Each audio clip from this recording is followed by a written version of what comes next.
Hello, friends, and welcome back to the DUBCAST with Dubside. I'm Andrew Lazaga. And I'm Dubside, and we are up to DUBCAST number 24.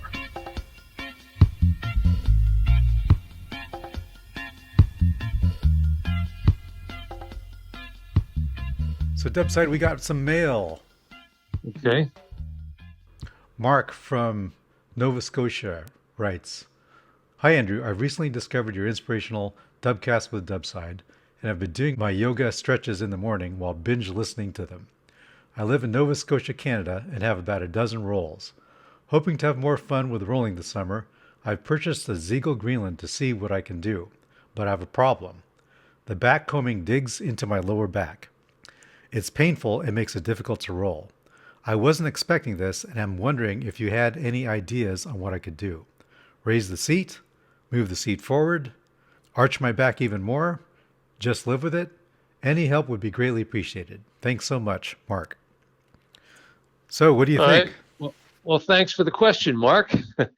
Yeah, a combination of those things could work, but I would say some versions of the Ziegel and Tahi kayaks, the designer Johan Wersen, who now makes them under the Rebel name, had told me specifically that the factory, the marketing people, move the seat back some in order to make it not as confining a cockpit. I figured I'll sell more kayaks that way, which frustrated him. Said, "You can't do that. It ruins the whole trim of the kayak."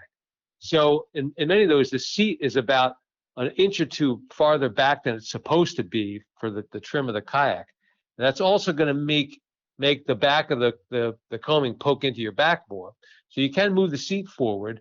You can also put some foam in there, outfit it a little bit better. Now, I believe in the U.S., Turner Wilson, who's importing the Rebel kayaks, routinely takes the seat out, the stock seat out, and puts in his own foam assembly thing there, custom fit to the person. So you might want to check in what Turner's got going on. But yeah, you can, and I'm more yoga helps as well. But if it's poking right into your back, yeah, you need to figure not deal with it. No, don't deal with it. I would say that's not the answer. You can deal with it by sitting forward, changing the seat out, or somehow working on that. Sometimes if you've got like a tui leak, a neoprene tui leak, that gives you some extra cushioning a little bit, but more so just redo the seat, move it or change it or something to address that. Doesn't it help also to move your whole body forward when you're trying the difficult lean back rolls? Yeah. Oh yeah. The lean back rolls that can be done. Now, if the seat, if you slide up higher on the seat, some kayaks it's harder to do that.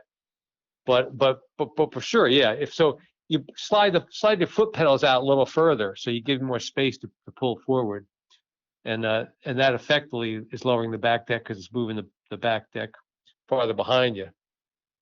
So if you're sitting too far back against the seat, it's going to make it much harder to lean over.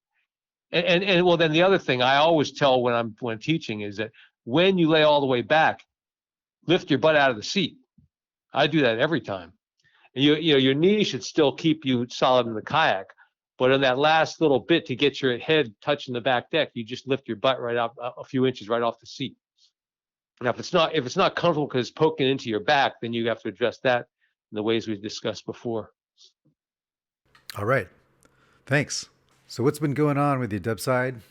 So I just got back from an event in Virginia.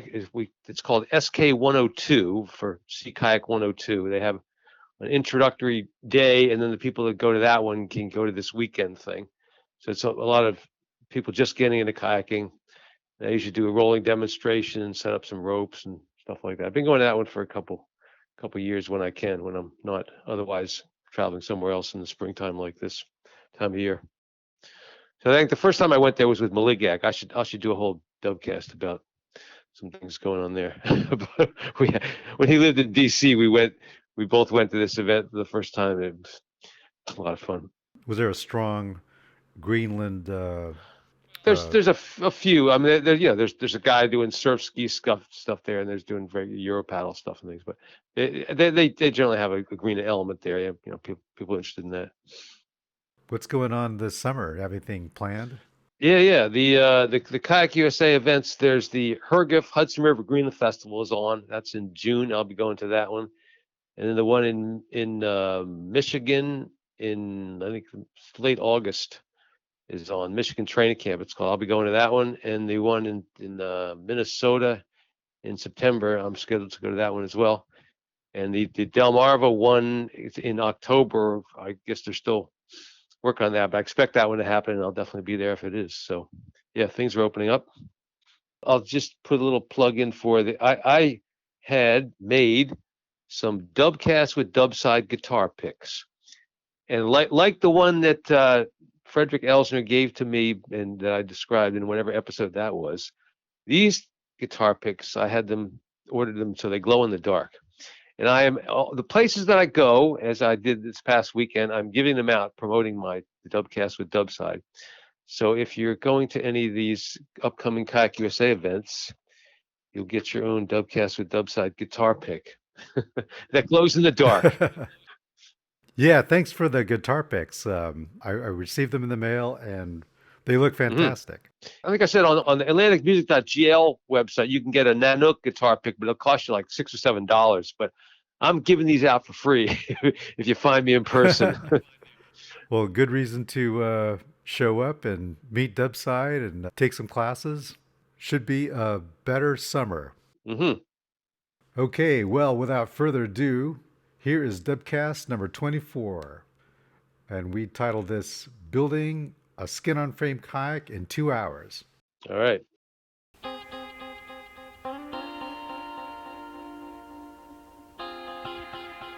Welcome to the Dubcast with Dubside. This is Dubcast number 24. We're going to cover the skin-on-frame kayak made in 2 or 3 hours, which is a lot less time than it usually takes. I'll give you the details on that. And I have a song which comes from a band called Qeqquaq. And they have a song which refers to an event of historical significance that occurred in the 1970s. Naturally, this took place in Greenland. Well, there's a name I've mentioned a few times before on the Dubcast. A guy named Anders Thygesen. And he lives in Norway. He's actually Danish. And his occupation is a kayak builder. He builds the traditional Greenland skin-on-frame kayaks. And he sells all the things that go along with that. He makes paddles and he makes kayaks, and he sells those, but I think what he does more of is helping other people build their own kayaks and coaching them through the process and providing the materials. He has come to this country a number of times at the Kayak USA events and done some of these kayak building workshops. And I have on occasion had the opportunity to sit in on one of these workshops, which takes about a week, and participate in the whole process of constructing a skin-on-frame kayak. It starts with the deck, the top part of a kayak. You get 2 gunnels and you have to lash them into place, and it's very critical to get the positioning just right. So if you don't get that right, the whole kayak can come out lopsided, and then it's going to paddle awful in the water. So keeping it straight and in the right shape is somewhat critical. And cutting and measuring and cutting the little lashing parts and that whole process. It'll take you maybe 2 days just to get the deck starting to happen. And these are full days. These are like 10, 11, 12 hours. It is a lot of work. And when you get to the bottom part of the kayak, you're going to hold on the keel and the chines, the side pieces, the lower side pieces, are held in place by these ribs, kind of like the ribs on a person's body. So these are little pieces of wood that go across the bottom of the kayak in a curved shape. And these are traditionally made by taking a thin strip of wood, oak, or there's various types of wood that work the best, and steam bending it. And that can be problematic if you haven't done it before. Often the person doing a workshop like Anders, he'll do all that himself, because to learn on your own how to do it, you end up wasting a lot of wood, because you're trying to get a piece of wood to bend into a certain shape and then dry, and then it stays in that shape. But if conditions aren't just right, it'll crack, and then you have to use another piece of wood. So it can be consuming of all this stock of wood you have, because you keep breaking them. And there's another critical piece, what we call the combing. That's the circular ring that you sit in the middle of. Now, on modern day, say, fiberglass kayaks, it's a whole different process. But back in the old days, you had to take a piece of wood and bend it into a complete circle. And that took some doing. And again, you can easily break the things, or if the grain isn't right, you waste some more wood. So a tricky part of the process. When you finally have the frame finished, and that could be 5 or 6 days of solid work, then you have to put the skin on the frame. And that involves sewing with a special curved needle, and you're trying to get it very, very tight. That's another critical aspect, because if a loose skin is just going to flop around and not going to handle well in the water, so a very tight skin becomes quite important. And then finally, sewing the skin onto the combing is another little touchy part of the operation. And once you've completed that, there is a finish to put on, which could be paint or something else. And then there are deck lines to put on, so it's quite a long and labor-intensive process, which can lead to one constantly thinking of ways of how could I make this faster? Are there any shortcuts I could do here? How can I just simplify this? Of course, everything involves a trade-off, and so there is a technique that's quite well known, where you can test a frame by putting a temporary skin on it. This involves getting some industrial plastic wrap, like some plastic shrink, a little bit heavier duty than the stuff you'd have in the kitchen. But you get some of this stuff, and then you stretch it around a frame, just go around and around and around a whole lot, and you can duct tape it over on the edges, and that will work to float the kayak for, maybe 10 or 15 minutes or so. The water will seep in eventually, but you can actually get a float and then sort of test the handling characteristics of the kayak. And then if you want to change the dimensions a little bit to change the performance of it, you don't have to cut a whole skin off that you've sewed on. You just redo the plastic. So it's a technique for evaluating a particular frame shape without having to commit to it.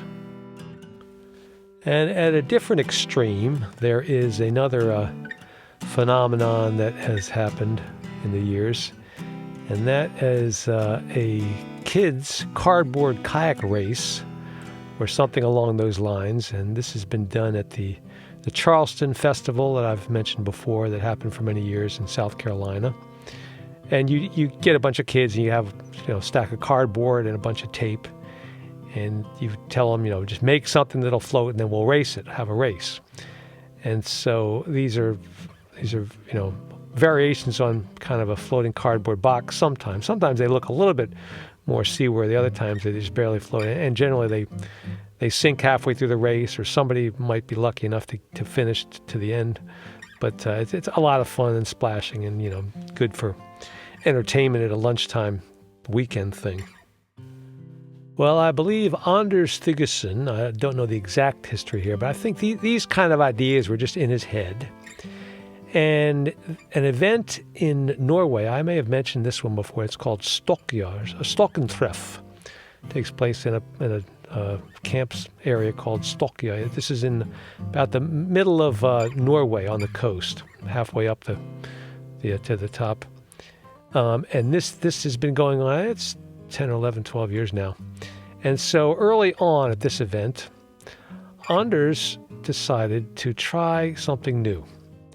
And he brought to this event several pieces of wood that he had cut in his workshop. And these were little thin, like maybe 3/4 by 1/2 inch pieces that were about 16 feet long, and a bunch of other pieces of wood, some little boards and things.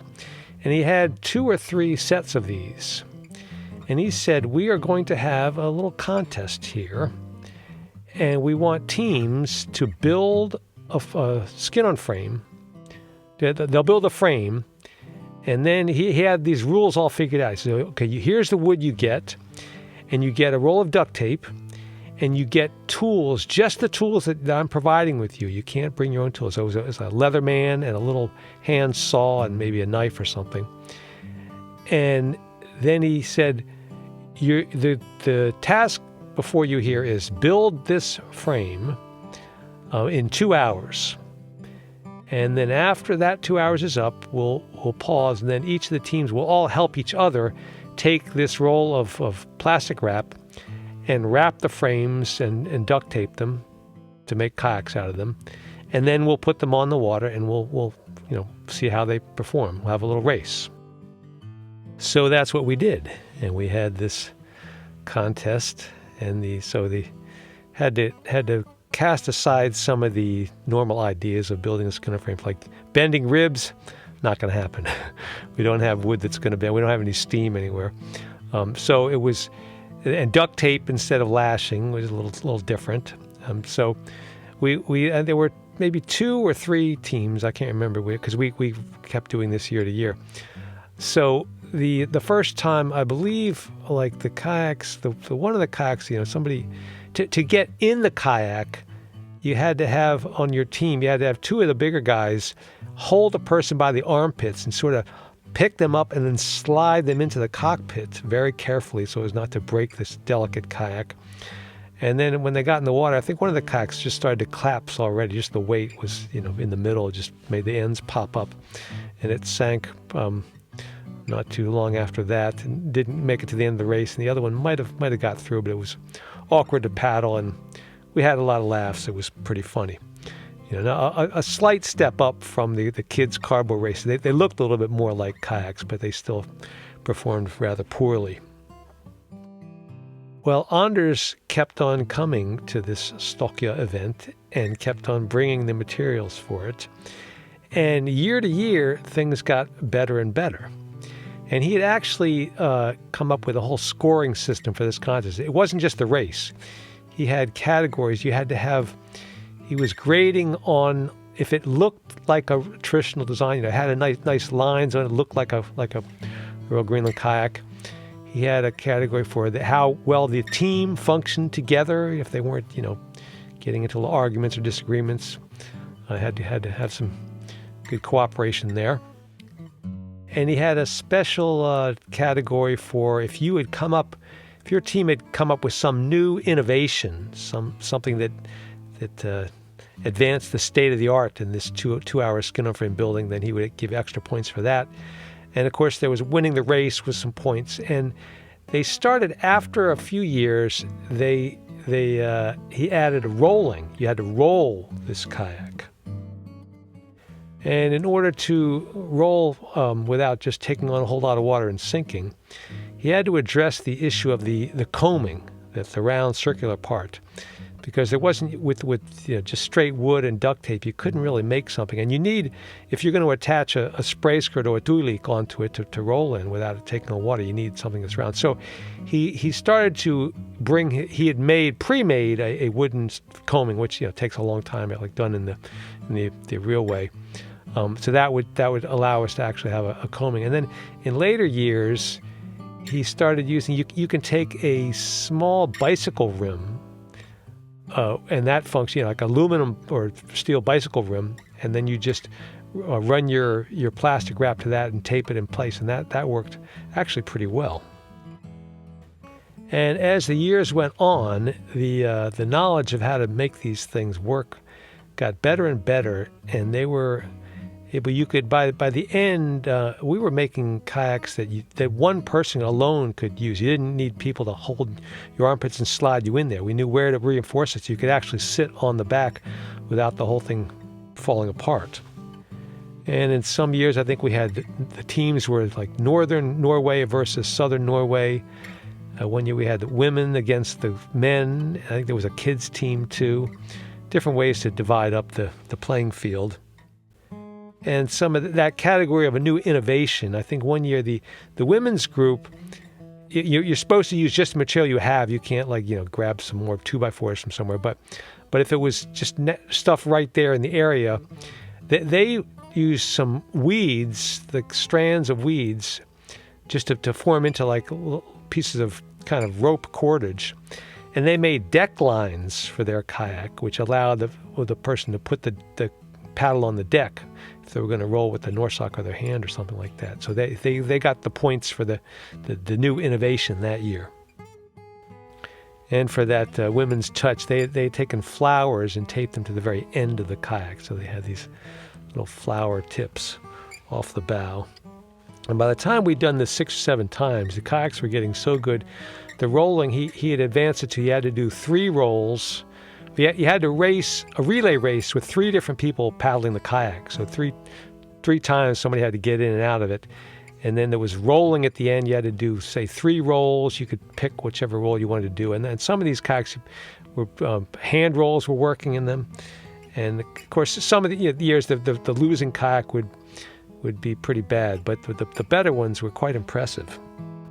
So over time, the idea made its way to the U.S., and Anders came with it on some years. So at Delmarva, they did it one time. And there was a year at Delmarva when Qeqquaq was there and John Peterson from Greenland was there. And they had also there were 3 other Greenlanders, some of the Qeqquaq officials that came that year. And so we had enough materials for 4 teams for the 2-hour skin-on-frame contest. And so Qeqquaq had one team. I think John Peterson had another team. There was a team with just Americans, and these 3 Greenlanders had a team, and I wound up on their team. Oh, actually, it was 4 guys. It was Jakob Peter Enochsson and Jens Peter Jeremiassen, Elias Inutsutok, and Abel Jakobsen. And these guys, I'd come in contact with these guys many times in Greenland. I knew them quite well. So I'm on their team.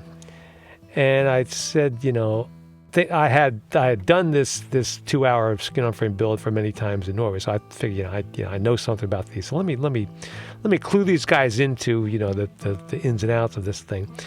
And I was about to, start to impart all this, what I thought was advice. But then I held back. I said, oh, wait, these guys are Greenlanders. They know how to build a kayak. I'll let them just improvise, figure it out on the fly. That's a Greenland specialty, just winging it. Well, me and the other Americans on that team just sat on the side, and they would just hand us, they would mark a line on a piece of wood, hand it to us, and we took the little saw out and cut it to the measurement, and then give it back, and then they'd give us another piece, and we'd cut that. Or we'd spool out the duct tape and give them a piece and just let them make all the critical decisions. Meanwhile, Qeqquaq's team was following his lead, and he was making a racing kayak, a serious racing kayak, because he's got some key input on kayak designs. And I think he had forgotten about all the other criteria for the contest, the teamwork thing and the looks like a Greenland kayak and the innovations, and he had focused only on the race. There was the 4th team there. I think theirs didn't look at all like much of a kayak. It was kind of bent the wrong way. You could just tell at a glance that was rather suspect. And I think John Peterson's team, I think he had all women on his team somehow. And they ran into trouble. The time pressure was getting them. The 2 hours was about up. I think they didn't get as much reinforcement as they wanted to. And then when we all went to wrap the kayaks, trying to wrap the stretchy plastic on tight, theirs kind of bent in a way they weren't expecting, and it kind of ruined the shape a little bit. And the kayak that made by these Greenlanders, the team that I happen to be on, I will say, trying to be objective about it, it was a beautiful kayak. I mean, it just looked, the lines on that thing were just right. And when we went to put them in the water, Maligyak, I think he won the race. We had to do three laps of the race with 3 different people. And he won the first lap, but his kayak, it was so unstable. He could paddle it, but nobody else could. They were falling in, so they lost out on that one. And the kayak on my team paddled beautifully, rolled beautifully. I think we were doing hand rolls in it, forward hand rolls.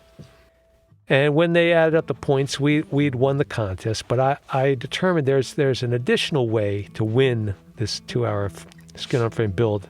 See, normally in the evening, we pull the plastic skin off and we take out as much of the duct tape as we can. And we put the frames, we make a bonfire out of the frames and we burn them on the beach. You can't really do much else with this wood. But the one that these Greenlanders had built was such a beautiful kayak. There were a number of people that couldn't bear to see it destroyed, and somebody actually took it home with them to measure it and analyze a little bit more. And that to me is the definition of really winning this contest. There was, I think, the following year in Norway at Qeqquaq, there was a team that built a beautiful kayak, and their innovation, I think Anders had supplied a little hand drill and some pegs, so you could actually do some pegging. And they made a skeg that they could stick on their kayak like the Greenland kayaks race with. And they got the innovation points for that. And I think Anders had added, you had to roll with an avatak. You had to do a portage race with your kayak. And then there was harpoon throwing as well. Well, that team and that kayak that year won every single category. They cleaned up. It was a shutout in the contest. And that kayak, nobody could bear to see that one destroyed. It got taken home and somebody to measure it. So they definitely won that year. But in looking at how the Greenlanders won that year at Delmarva, I was thinking that the way we typically build skin-on-frame kayaks, you can get one of the survey drawings from the museums and build replicas, or you can take a book and look how it's done in there. And we're essentially making, it's like paint by number. Here's how the measurements need to be. Whereas a real Rembrandt or Picasso just has it's in their head, and they just put the form onto the canvas because they intuitively know, here's what I want to do. And that's how real kayakers, real Greenland kayakers build a kayak. It's just you've built so many, and just have an idea of, I need it, this is about like this, and make this about this long. And it's not painting by number. They really know what's going on.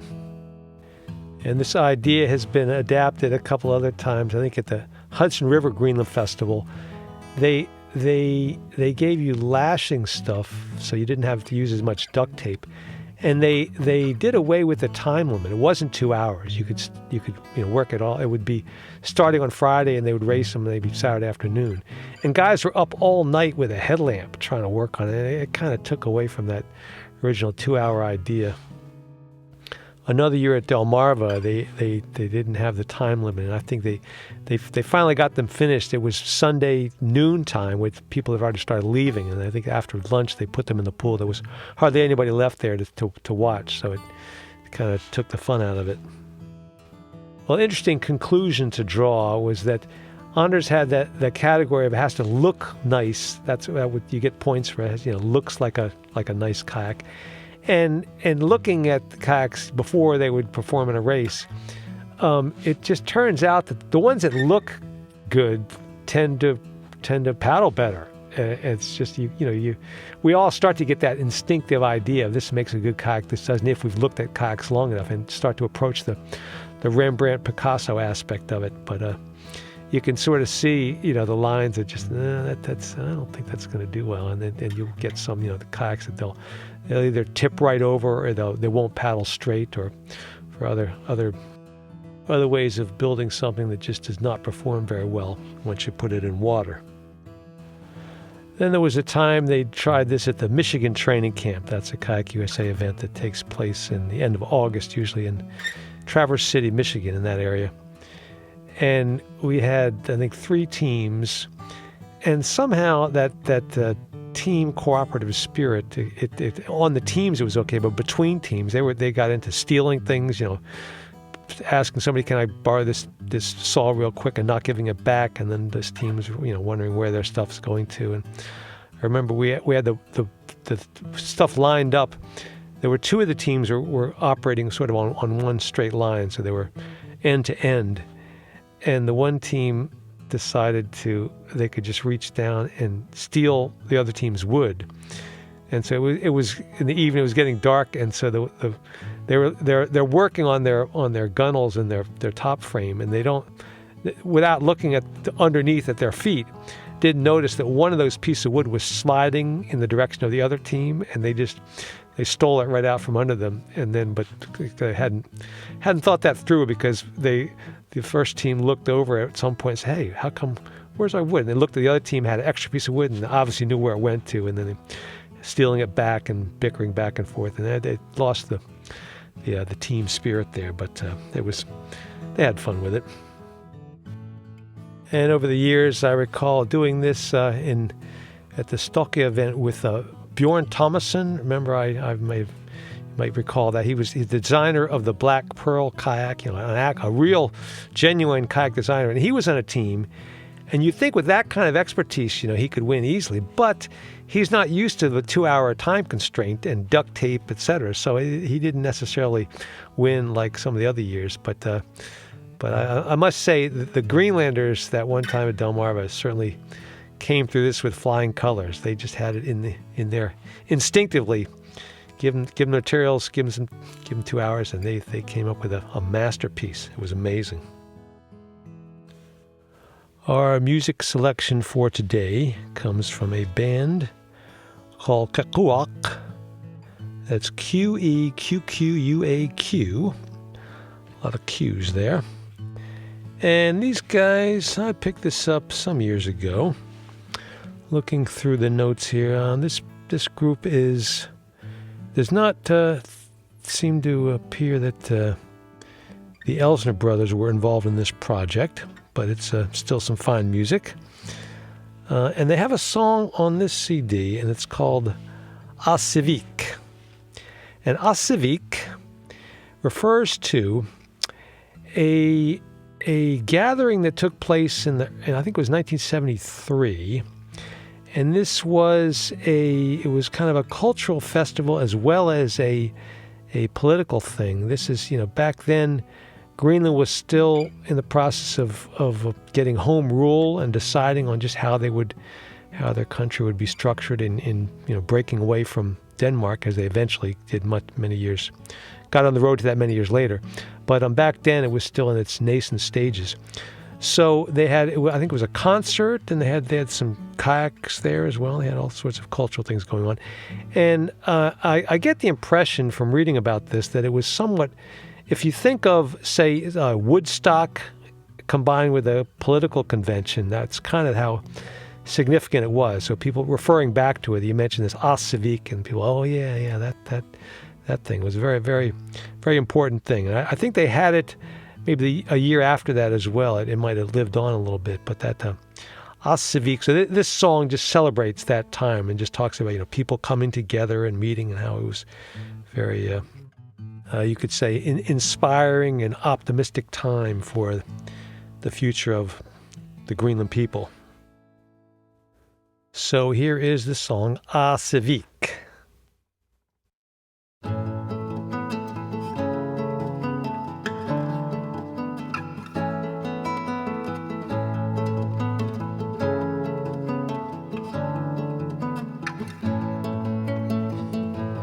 Asivik til Qeqquaq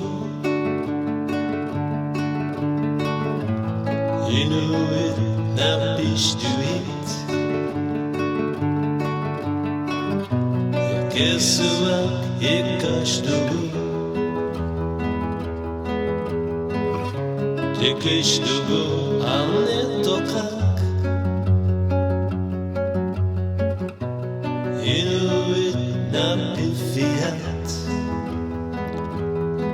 Hasevik, Hasevik. Inuit kattefiat. Nessa gut bilifiat. Takushtuit nuanakat. Inuit hatat simoshlutik. Asasut.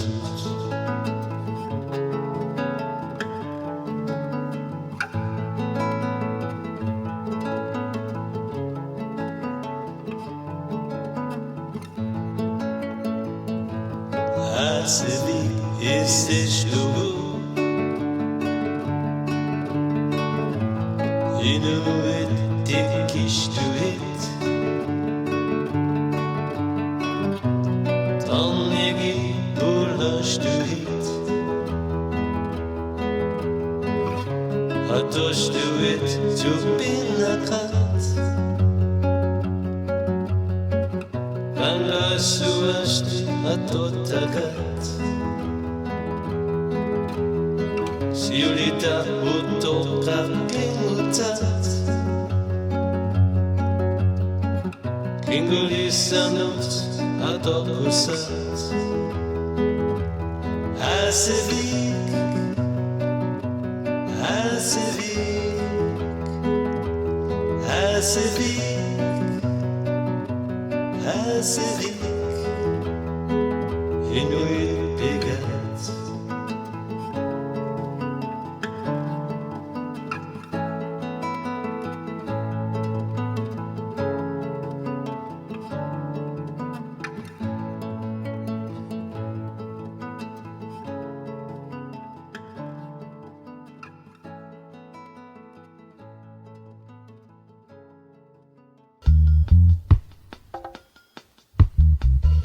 Original recording of that song is found on the CD entitled Tamarma, Qinngunnga by a group called Qeqquaq.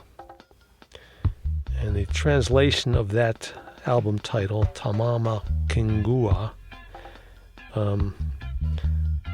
I'll have to guess on this. You'll have to take my my rough approximation. That would be something about shining completely, entirely shining, something like that.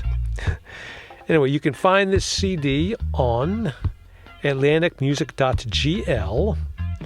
It'll cost you, I think they have the prices in dollars. I think that price changes with the fluctuation in the exchange rate. So last I had somebody check, it was $21, but it could go up to 25 or 26 or down to 19. Who knows? But anyway, somewhere in that range, you can have that CD shipped to your address for that amount of money.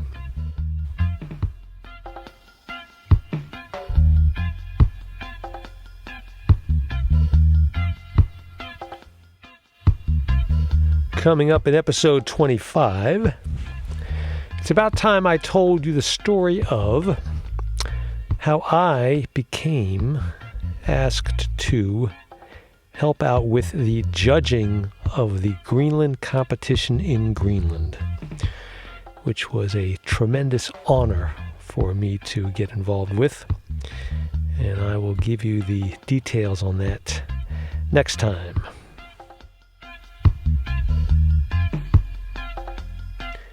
Here's a quick check of your Greenland vocabulary.